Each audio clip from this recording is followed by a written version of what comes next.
Então, o que fazer durante uma crise de ansiedade ou um ataque de pânico? Então, uma crise de ansiedade, relembrando lá os sintomas, é quando eu tenho muitos sintomas, eles são muito intensos. E aí a gente tem uma estratégia que foi construída por um psicólogo brasileiro chamado Bernard Ranger. Essa estratégia se chama Acalme-se, é um acrônimo. Cada letra do Acalme-se é um passo para a gente conseguir fazer. Então, por que ela funciona bem? Né? Ela vai usar todas aquelas estratégias que têm comprovação científica para lidar com a ansiedade, e ela também é um checklist que a gente pode utilizar, porque no momento de crise, as nossas habilidades cognitivas, elas não estão funcionando plenamente. Né? Então, a gente tem uma quebra de habilidade quando os sintomas estão muito intensos. Então, você seguir esse passo a passo pode te ajudar a realmente diminuir os sintomas físicos, mesmo diante de uma crise. O Acalme-se, vocês vão ter acesso aqui a um material que vai explicar o passo a passo, mas o primeiro passo, o A do Acalme-se, é aceite a sua ansiedade. E aí, para aceitar a sua ansiedade, vamos lembrar de tudo que a gente aprendeu sobre ela. É uma emoção natural, é inevitável, você sente, não tem controle das suas emoções, é uma resposta que o corpo ativa para nos proteger, né? Então, aceitar como aquele visitante inesperado que vai chegar, vai ficar ali por um tempo e daqui a pouco vai embora. Tá? Então, esse é o primeiro passo da estratégia da ansiedade para manejar a ansiedade numa crise. O segundo passo é para você não focar nos seus sintomas físicos, no que você está sentindo, para você contemplar as coisas à sua volta. Então, não focar no que eu estou sentindo, porque senão eu começo a achar que eu estou sufocando, que eu vou desmaiar. Então, eu conseguir contemplar o ambiente, prestar atenção nas pessoas, no ambiente, vai me ajudar a manejar uma crise de ansiedade. O A é agir com a minha ansiedade, então continuar fazendo o que eu estava fazendo, mais devagar, mas não sair correndo, não evitar essa ansiedade a qualquer custo. Isso é muito importante para que eu, de fato, consiga passar por essa crise e aprender que eu consigo manejá-la. O passo L, ele é muito importante, né? Então, o passo L vai ser libere o ar dos seus pulmões. É a respiração diafragmática. Então, eu aceito a ansiedade, eu contemplo as coisas à minha volta, eu continuo agindo naquela situação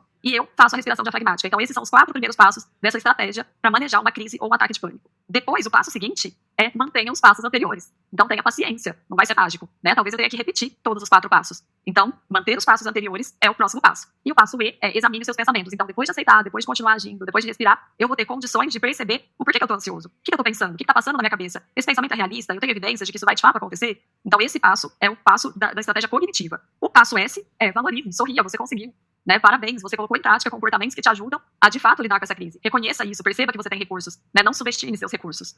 E por último, o último passo é espere o futuro com aceitação. Por que espere o futuro com aceitação? Porque a gente falou, a ansiedade ela é normal, ela não tem cura, eu posso aprender a regular, mas ela vai aparecer de vez em quando. E não tem problema quando ela aparecer, porque agora eu sei o que fazer, eu sei como lidar com ela. Então, crises são momentos que são muito difíceis de manejar, mas hoje a gente tem estratégias não farmacológicas de como lidar com essas crises. Então, eu não preciso sair correndo desesperado, porque eu tenho recursos internos, eu sei o que fazer diante de uma crise. E aí, se tiver um familiar, um amigo passando por uma crise, o que você pode fazer para ajudar ele? A gente já falou um pouquinho sobre orientação, mas agora eu queria deixar bem claro que não adianta eu falar para a pessoa, você é muito ansioso, você precisa se acalmar, isso aí não é nada, isso aí vai passar. Não adianta, porque eu não tive essa crise porque eu quis, né? A crise aconteceu. Então, o familiar, ele pode ajudar não se acomodando à situação, que é ficar ali também desesperado e agir de uma forma que deixa essa pessoa mais ansiosa ainda, né? Falar, nossa, que você tá sentindo? Você tá realmente tendo um ataque cardíaco? Meu Deus. Então, você não fazer parte ali do funcionamento daquela pessoa que tá em crise, você não funcionar igual a ela, o que vai ajudar, de fato, é você perguntar o que aconteceu, validar o que essa pessoa te trouxe, né? Então, como você tá sentindo? Eu tô muito ansioso, eu tô com sintomas muito fortes, nossa, é muito difícil isso mesmo, eu entendo, e o que você pode fazer nessa hora, o que eu posso fazer pra te ajudar? E aí você pode tentar lembrar ela das estratégias, então tenta respirar, tenta lembrar que essa ansiedade, ela é muito desconfortável, mas ela não é perigosa, se você respirar, ela tende a diminuir. Então, esse vai ser seu papel diante de uma crise de ansiedade.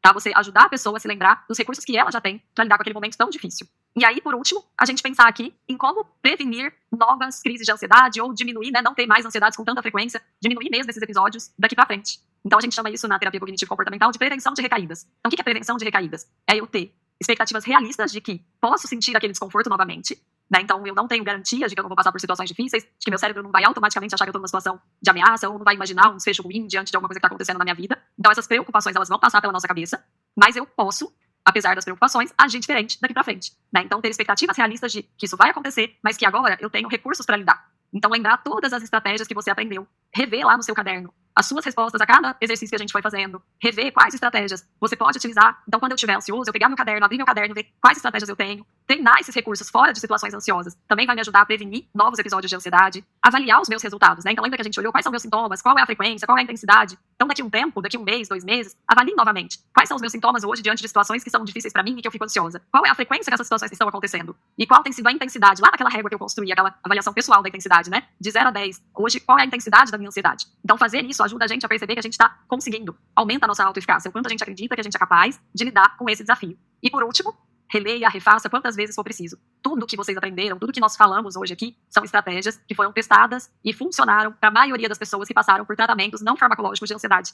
Então, funcionaram para pessoas que têm transtornos de ansiedade. Elas, de fato, conseguiram melhorar e essa emoção passou a ser saudável, ter uma função realmente de proteção, né? Voltou a ser aquele alarme de incêndio que só dispara quando, de fato, tem uma ameaça. E não fica disparando mais diante de uma possível ameaça, de um pensamento de ameaça. Então, esse é o desafio para eu conseguir, a partir de agora, trazer a ansiedade para o lugar que ela realmente tem que ocupar na nossa vida, né? Que é uma emoção que vai me preparar para agir, para lutar, para fugir diante de ameaças, mas que não seja uma emoção que dispara diante de ameaças só imaginadas, né, que podem um dia vir a acontecer. Eu espero que tenha ajudado vocês. Eu estou à disposição, caso vocês tenham dúvidas. Vocês podem escrever as dúvidas aqui, debaixo das aulas, que eu vou respondendo, ou vocês podem enviar essas dúvidas lá na comunidade MVB, no Facebook, que eu também posso responder, ou ainda vocês podem enviar dúvidas, perguntas, contar como está sendo o processo de vocês lá pelo Instagram da Clínica Estabiliza, ou meu próprio Instagram, que é priscilafidelis.psicóloga.